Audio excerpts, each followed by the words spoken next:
बलूचिस्तान में दहशतगर्दों को हर कीमत पर शिकस्त देंगे। सदर ममलिकत आसिफ अली जरदारी की ज़ेर सदारत कोयटा में अमन अमान की सूरत हाल पर अहम इजलास।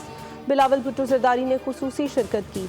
वज़ीर आला बलूचिस्तान सरफराज बुगटी ने इजलास व सूबे में अमन अमान की सूरत हाल पर ब्रीफिंग दी। सदर जरदारी ने बताया कि दहशतगर्द कौम को तकसीम करना चाह रहे हैं। सूरत हाल वाज़ेह है, रियासत को रहना है, दहशतगर्दी के खिलाफ जंग जीतनी है, इसलिए इंसदाद दहशतगर्दी विंग को जदीद अस्तहा फराहम करेंगे। बलूचिस्तान उनके दिल के करीब है और यहाँ तरक्की और पायदार अमन उनकी अव्वलीन तरजीहात में शामिल है।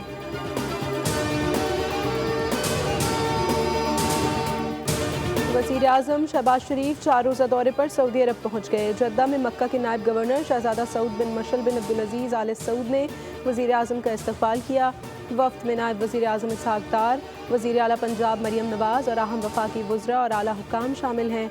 दौरे में वज़ीर आज़म शहबाज शरीफ सऊदी क़यादत से मुलाकातें करेंगे। वज़ीर आज़म उम्रा भी अदा करेंगे।